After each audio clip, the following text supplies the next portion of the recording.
नमस्कार, मैं हूं आपके साथ अविनाश कर और आप देख रहे हैं IBC 24। यह है MP का खास बुलेटिन। मध्य प्रदेश में आज क्या हुआ और इस वक्त जबलपुर से जो सबसे बड़ा अपडेट हमें मिल पा रहा है वो ये है कि मजदूरों से भरे ऑटो पर हाईवा पलट गया है और इस हादसे में 7 लोगों की मौत हो गई है। 3 लोग गंभीर रूप से घायल हैं। फिलहाल ग्रामीणों ने चक्का जाम कर दिया है। मृतकों के परिजनों को 2-2 लाख रुपए का मुआवजा देने की घोषणा की गई है सीएम के निर्देश के बाद। स्टेट हाईवे में भीषण जाम लगा है और मझगवा थाना क्षेत्र की घटना बताई जा रही है। सड़क हादसे में मृतकों के नाम भी अब सामने आ चुके हैं। शोभाराम पिता छोटू, उनकी उम्र 35 साल। उषाबाई पति कोठारी आदिवासी उम्र 50 साल। शिवाकुल पिता राजेश कौल, उम्र 18 साल। ये सभी नाम थोड़ी देर बाद आपको स्क्रीन पे भी नजर आएंगे, लेकिन एक बड़ा अपडेट आप तक पहुंचा दें कि हादसे में 7 लोगों की जान चली गई है, कई लोग घायल हैं। धर्म गौतम हमारे सहयोगी हमारे साथ जुड़े हुए हैं। धर्म, बताएं कैसे हुआ ये पूरा हादसा और जो घायल हैं उनकी स्थिति कैसी है? जी बिल्कुल, देखिए हादसे की मुख्य वजह जो वो तेज रफ्तार है। आए दिन इस सड़क हादसे जो देखने मिलते हैं उसमें जो रफ्तार का कहर है वही कहीं ना कहीं दुर्घटनाओं की वजह बनता है। और आज फिर वैसा ही हुआ, जो कि मझगवा थाना क्षेत्र के प्रतापपुर से 13 मजदूरों को लेकर जो ऑटो निकला हुआ था वह सिहोरा रेलवे स्टेशन की ओर जा रहा था। रेलवे स्टेशन से सोयाबीन काटने का ये काम करते हैं। वह मजदूरों को नरसिंहपुर जाना था और उसी दौरान जब ये हादसा होता है तो हाईवा और जो ऑटो है वो एक ही दिशा से जा रहे थे और पीछे से जो हाईवा तेज रफ्तार से आ रहा था वह अनियंत्रित होकर कहीं ना कहीं ऑटो के ऊपर जब पलटा है तो यह पूरा हादसा सामने आया, जिसमें 7 लोगों की दर्दनाक मौत हो गई। 3 महिलाएं इसमें शामिल है, एक 3 से 4 साल का बच्चा भी इसमें शामिल है। 4 पुरुष है। हालांकि जो गंभीर है रूप से घायल है 3 लोगों को जबलपुर रेफर किया गया है। 3 लोगों का इलाज सिहोरा के सिविल अस्पताल में चल रहा है। फिलहाल जो ग्रामीण है वह पूरी घटना से जब आक्रोशित हुए तो उन्होंने स्टेट हाईवे जो कि प्रतापपुर मझगवा सिहोरा को जोड़ने वाला स्टेट हाईवे उस पर जाम लगा दिया और लगातार यह मांग करने लगे कि जिस तरह से आए दिन उस सड़क पर जिस तरह से हादसे होते हैं, आए दिन तेज रफ्तार कहीं ना कहीं घटनाओं की वजह बनती है, उन पर लगाम लगाने की बात कही। पूरे खबर पर नजर बना के रखिएगा। अपडेट आपसे हम लगातार लेते रहेंगे। शुक्रिया। पल पल का अपडेट हमारे सहयोगी धर्म गौतम जुड़े हुए थे। 4-4 लाख के मुआवजे का ऐलान अब कर दिया गया है। जिस तरह से हमारे सहयोगी धर्म गौतम बता रहे थे कि एक ही दिशा में हाईवा और ऑटो गुजर रहे थे, हाईवा अनियंत्रित हुई और ऑटो पर ही जाकर पलट गई, जिससे 7 लोगों की दुखद मृत्यु हो गई है। 4 लोग अब भी घायल हैं। मजदूर बैठे हुए थे इन ऑटो में। 3 महिलाएं थी इनकी मृत्यु हुई है। एक 3-4 साल का बच्चा है जिसकी जान चली गई है और 4-4 लाख रुपए के मुआवजे का ऐलान अब कर दिया गया।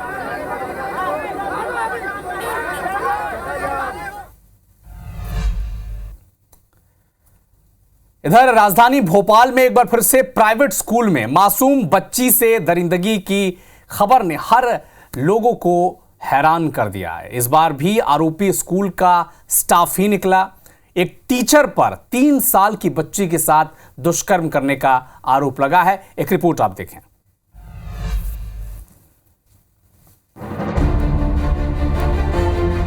भोपाल के रेड क्लिफ स्कूल में 3 साल की मासूम से रेप के मामले ने सनसनी फैला दी। दुष्कर्म का आरोपी कोई और नहीं, स्कूल का टीचर कासिम ही है, जिसके बाद स्कूल कैंपस में बच्चों की सुरक्षा पर एक बार फिर सवाल खड़े हो गए हैं। मासूम की मां ने बताया कि 2 दिन पहले जब बच्ची स्कूल से घर पहुंची तो उसने हैवानियत की जानकारी दी। शिकायत के बाद पुलिस ने कार्रवाई करते हुए आरोपी को गिरफ्तार कर लिया। पूरे मामले में पुलिस ने प्रथम दृष्टया 74-75 BNS का और पॉस्को एक्ट के अंतर्गत इसमें कार्रवाई की है। इस पूरे मामले में आरोपी बच्ची जिस विद्यालय में पढ़ती थी, जिस स्कूल में पढ़ती थी, उसी का एक टीचर को इसमें पाया गया है और बाद में मेडिकल परीक्षण के बाद इस पूरे मामले में आरोपी को पहचान सुनिश्चित करते हुए इसे गिरफ्तार भी कर लिया गया। मामले को लेकर PCC चीफ जीतू पटवारी ने सरकार को घेरा है। वह इस वारदात को लेकर CM डॉक्टर मोहन ने कहा कि दोषियों को बख्शा नहीं जाएगा। 3 साल की मासूम बच्ची का भोपाल राजधानी में बलात्कार हुआ और प्रदेश की सरकार और गृह मंत्रालय सोया हुआ है। जंगल राज क्या होता है, महिलाओं की आबरू कैसे लूटी जाती है, इसका प्रत्यक्ष उदाहरण मध्य प्रदेश में रोज देखने को मिलता है। मैं समझता हूं कि अब तो जनता जागेगी तभी बात बनेगी। भोपाल में आज 3 साल की बच्ची का उसके स्कूल के शिक्षक के द्वारा दुष्कर्म का मामला ध्यान में आया है। आरोपी कासिम रेहान शिक्षक है जो वहीं स्कूल में था। ऐसी दर्दनाक घटना के लिए मैं निंदा भी करता हूं और मैंने कठोर कार्रवाई के निर्देश जारी किए हैं और चीफ सेक्रेटरी से कहा कि वो हमारे चीफ जस्टिस के साथ मिलकर के जल्द से जल्द इस प्रकरण को स्पेशल कोर्ट गठित करते हुए इसका निराकरण कराने का प्रयास करें। इससे पहले भी 8 सितंबर 2022 को भोपाल के बिलाबोंग स्कूल में बच्ची से दुष्कर्म का मामला सामने आया था। तब प्रशासन की ओर से स्कूली कैंपस में सुरक्षा में सुधार के तमाम दावे किए गए थे, जिसकी पोल एक बार फिर इस वारदात ने खोल दी है। इधर मध्य प्रदेश में अतिथि शिक्षकों के नियमितीकरण को लेकर सरकार ने अपना रुख लगभग साफ कर दिया है। स्कूली शिक्षा मंत्री राव उदय प्रताप सिंह ने कहा है कि जो मेहमान बनकर आए हैं क्या वो घर पर कब्जा कर लेंगे? अगर भर्ती कर भी दिया हमने तो सैलरी कहां से देंगे? जाहिर है अतिथि शिक्षकों को इससे तगड़ा झटका लगा है। यह पूरा मामला निकलकर कहां से सामने आया, इस रिपोर्ट में देखें।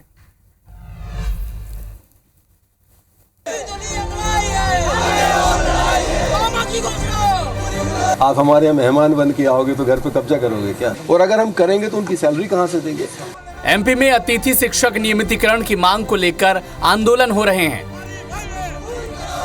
और स्कूली शिक्षा मंत्री राव उदय प्रताप सिंह का रुख उनकी मांगों को लेकर क्या है, ये तो आपने सुन ही लिया। आप हमारे यहाँ मेहमान बन के आओगे तो घर पे कब्जा करोगे। मंत्री जी कह रहे हैं कि मेहमान बनकर आने वाले घर पर कब्जा कर लेंगे क्या, और अगर सरकार उन्हें भर्ती भी कर लेती है तो सैलरी कहां से देंगे? किसने अतिथि शिक्षक नियमितीकरण किया? नाम क्या है उनका? अतिथि। आप हमारे यहाँ मेहमान बन के आओगे तो घर पे कब्जा करोगे क्या? हमारी कोशिश होगी कोई अतिथि शिक्षक लगता है तो उससे पूरा एकेडमिक सेशन उससे काम कराया जाए कि वो भी हमारे एक बेरोजगार नौजवान है और उसके हितों की रक्षा सर्वोच्च प्राथमिकता हमारी है, क्योंकि हमारे स्कूलों के संचालन में अतिथि शिक्षक की महत्वपूर्ण भूमिका है और अगर हम करेंगे तो उनकी सैलरी कहाँ से देंगे? मामले पर सियासत भी शुरू हो चुकी है। कांग्रेस का कहना है कि पूर्व मुख्यमंत्री शिवराज सिंह चौहान ने अतिथि शिक्षकों को परमानेंट करने का आश्वासन दिया था और अब मोहन सरकार इससे मुकर रही है। पूर्व मुख्यमंत्री शिवराज जी ने चुनाव के पहले ही कहा था कि इन सबको हम रेगुलर करेंगे, लेकिन अब मंत्री जी कह रहे हैं, शिक्षा मंत्री, कि आप अतिथि हो, अतिथि की तरह आओ, घर पे कब्जा मत करो। मतलब ये तय है कि इनका नियमितीकरण नहीं करेंगे। ये स्कूली शिक्षा मंत्री ने माफ़ी मांगनी चाहिए। और कब्जा क्या होता है? आप व्यवस्था के अंतर्गत अतिथि शिक्षकों को रखते हैं, अपनी सेवाएं देते हैं। अगर सेवाएं लेना आप चाहते हो और फिर बाद में अपमानित करना चाहते हो, वो भी मंत्री, मतलब सरकार का एक नुमाइंदा, यानी सामूहिक मंत्रिमंडल की जिम्मेवारी होती है एक मंत्री का वक्तव्य। ये क्या प्रदेश बना रहे हैं आप लोग? मैं मानता हूँ शिक्षा मंत्री को शिक्षकों से माफ़ी मांगनी चाहिए। दरअसल 8000 से ज्यादा अतिथि शिक्षक नियमितीकरण समेत 5 मांगों को लेकर आंदोलन कर रहे हैं। बीते 10 सितंबर को भोपाल में तिरंगा यात्रा निकालकर प्रदर्शन भी किया गया था, लेकिन अतिथि शिक्षकों को लेकर सरकार का क्या रुख है, ये तो स्कूली शिक्षा मंत्री के बयान से साफ हो ही गया है।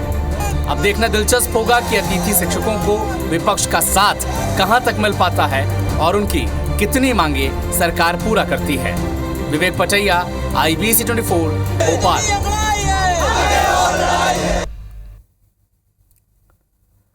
जबलपुर के भारतीय जनता पार्टी के एक विधायक ने कांग्रेस पर एक बड़ा आरोप लगा दिया। कहा कि प्रदेश में जहां भी अशांति हुई वो कांग्रेस की शह का नतीजा है। साथ ही साथ बीजेपी शासित राज्यों के खिलाफ साजिश का आरोप भी मढ़ दिया गया। आरोप की प्रकृति गंभीर है। कांग्रेस का जवाब किस तरह देना चाहेगी और क्या वाकई कांग्रेस बीजेपी से बैर के चलते देश और प्रदेश के अमन के खिलाफ हो गई? ये कई सवाल हैं, लेकिन ये बयान शुरू कहां से हुआ और इसका जवाब कांग्रेस ने आखिर दिया क्या है, इस रिपोर्ट में देखें।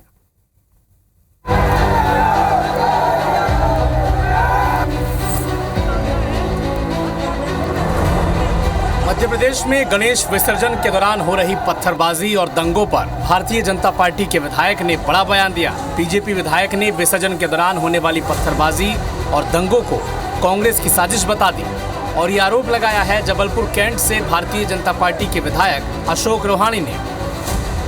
ये ताकतें जो कर रही हैं, ये विपक्षी मिलकर कर रहे हैं। देश में गणेश विसर्जन के दौरान हो रही घटना हो या फिर एमपी के आदिवासी जिलों में ईद मिलादुन नबी के जुलूस में फिलिस्तीनी झंडा फहराने की घटना, इन सब का दोष बीजेपी ने अब सीधे सीधे कांग्रेस पर मढ़ दिया है। बीजेपी विधायक ने यह भी कहा है कि कांग्रेस और विपक्ष न केवल केंद्र सरकार बल्कि जिन राज्यों में बीजेपी की मजबूत सरकारें हैं वहां भी सरकारों को अस्थिर करने की साजिश रची जा रही है। साथ ही ये आरोप भी मढ़ दिया कांग्रेस पर कि उन्होंने देश का माहौल खराब करने के लिए विदेशी ताकतों की मदद ली है।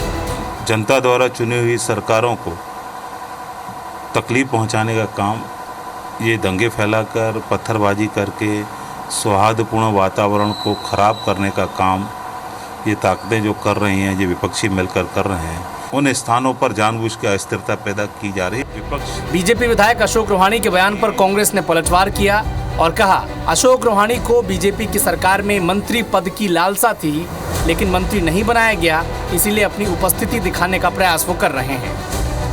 मध्य प्रदेश की जो सरकार बनी थी, ये 35 करोड़ रुपए देकर खरीद के बनाई थी आपने, तो कहाँ से स्थिर होगी? आपके पास तो पूरा माल है, स्थिर जहाँ होगी तो वही बांट बूट दोगे। इसलिए ये उनका स्टेटमेंट है। ये सब काम भारतीय जनता पार्टी, आरएसएस करती, कांग्रेस। अमित शाह जी के रहते, अगर उन्हीं की पार्टी की सरकार रहते, प्रदेश सरकार उनकी, केंद्र में सरकार उनकी, उसके बाद भी कोई गलत गतिविधियां होती हैं तो इसके लिए जिम्मेदार कौन? देखिए, रोहानी जी को मंत्री बनना था, मंत्री नहीं बन पाए। अपनी उपस्थिति दर्ज कराने के लिए इसी तरीके के अनगल आरोप लगाते रहेंगे। पूरे देश भर में सभी जानते हैं भाजपा किस तरीके से, जहां भाजपा की सरकारें नहीं है वहां किस तरीके से सरकारें खरीदती है। बीजेपी के आरोप गंभीर हैं और देश की आंतरिक सुरक्षा से जुड़े हैं। विदेशी मदद का आरोप भी कांग्रेस पर लग रहा है, लेकिन सवाल यह है कि क्या ये सभी आरोप केवल राजनीतिक लाभ लेने के लिए तो नहीं लगाए जा रहे, क्योंकि अगर बीजेपी ने ये आरोप लगाए हैं तो इसके पीछे उनके पास क्या सबूत हैं और अब तक कांग्रेस के कितने नेताओं पर भारतीय जनता पार्टी की सरकार ने एक्शन लिया है, ये जवाब भी बीजेपी को देना ही होगा। ये रिपोर्ट IBC 24। जनता द्वारा चुनी हुई सरकारों को। और इसी विषय पर ठीक 8:30 बजे हमारा खास कार्यक्रम face to face Madhya Pradesh से जुड़ना न भूलें। कांग्रेस और भारतीय जनता पार्टी के प्रवक्ता हमारे साथ जुड़ेंगे, पूछेंगे सवाल कि आखिर कौन किसे शह दे रहा है और अगर यह आरोप लगा रही है भारतीय जनता पार्टी तो उसके बिहाफ में उसके पास सबूत है क्या। बढ़ते आगे, मध्य प्रदेश के अलग अलग शहरों में 4 लोगों की हत्या कर दी गई। जबलपुर में गणेश विसर्जन के दौरान जो विवाद पनपा, उनमें 23 साल के एक विकास बंजारा नाम के युवक की हत्या हुई है। वारदात माड़ोताल थाना क्षेत्र के रेगवा की है। आक्रोशित परिजनों ने शव रखकर चक्का जाम किया और इसके बाद पुलिस ने 3 आरोपियों को गिरफ्तार भी किया है। इधर हरदा के चीपाबड़ थाना क्षेत्र के ढाबे पर खाना खाने के दौरान विवाद बढ़ा और चाकू मारकर युवक का मर्डर कर दिया गया। आरोपियों की तलाश शुरू कर दी गई है। इधर राजगढ़ जिले के सारंगपुर में 3 लोगों ने एक युवक की गोली मारकर हत्या कर दी। मृतक जो था सलमान खान, अस्पताल के सामने स्कूटी पर अपने बेटे के साथ बैठा हुआ था और इसी दौरान 3 बदमाशों ने पीछे से उस पर फायरिंग कर दी। सागर की तस्वीर भी आप देखिए, जहां पर पति ने पत्नी की हत्या कर धामोनी किले में लाश छिपा दी। मृतका 13 सितंबर को पति के साथ धामोनी आई थी। 4 दिन बाद मंगलवार को उसकी लाश मिली। ये दंपति यूपी का रहने वाला है। पुलिस मामले की जांच अब कर रही है। सारंगपुर में नेहरू पार्क के सामने एक व्यक्ति को कुछ अज्ञात लोगों ने फायरिंग की है और जिससे उनकी मृत्यु हो गई है। घटना क्यों हुई है, किन कारणों से हुई है, हम उसमें जांच कर रहे हैं। केंद्रीय मंत्री रवनीत सिंह बिट्टू के राहुल गांधी पर दिए गए बयान पर अब लगातार सियासत गर्माती जा रही है। प्रदर्शन भी कर रही है कांग्रेस पार्टी। मध्य प्रदेश में हर स्तर पर जाकर प्रदर्शन किए जा रहे हैं। प्रदेश भर में यूथ कांग्रेस ने आज विरोध प्रदर्शन किया। ये तस्वीरें भोपाल से आप देख पा रहे हैं। राहुल गांधी को लेकर जो विवादित टिप्पणी उन्होंने की थी, इसके बाद कांग्रेस ने आज भोपाल में और खासकर यूथ कांग्रेस के कार्यकर्ताओं ने जमकर प्रदर्शन किया। रवनीत सिंह बिट्टू के खिलाफ इस्तीफे की भी मांग की और भारतीय जनता पार्टी से माफी मांगने की भी मांग कांग्रेस पार्टी ने आज की है।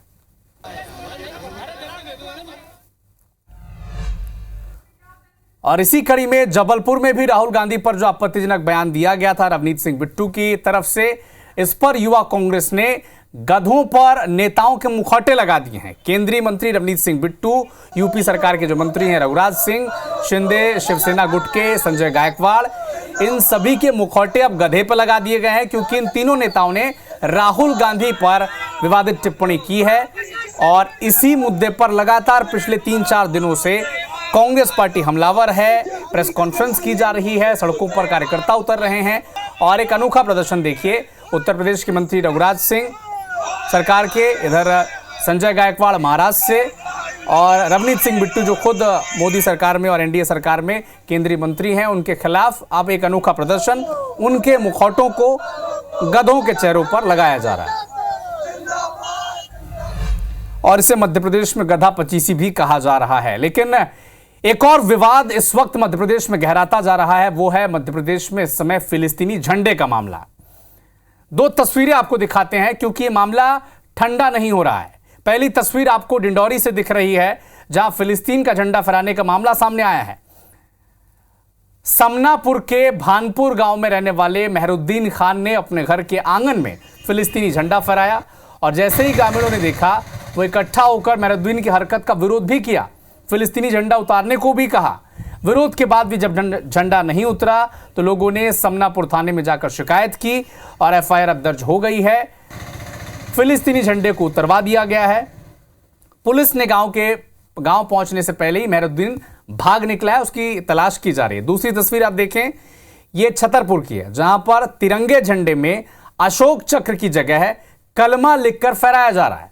अब तिरंगे पर अरबी भाषा में कलमा लिखा गया और गुवारा तहसील के पनिया ग्राम पंचायत में इसे फहराया गया है। इसका भी विरोध अब विश्व हिंदू परिषद और बजरंग दल ने किया है, एफआईआर दर्ज करवाने की मांग की है और छतरपुर के बमनौला थाना इलाके का यह मामला बताया जा रहा है।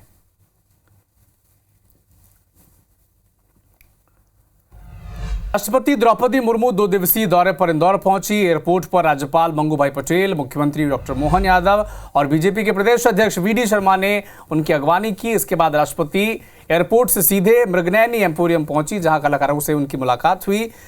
आर्टिस्ट ने उन्हें पेंटिंग भी गिफ्ट की। इस दौरान मुर्मू ने 2 साड़ियां भी खरीदी हैं।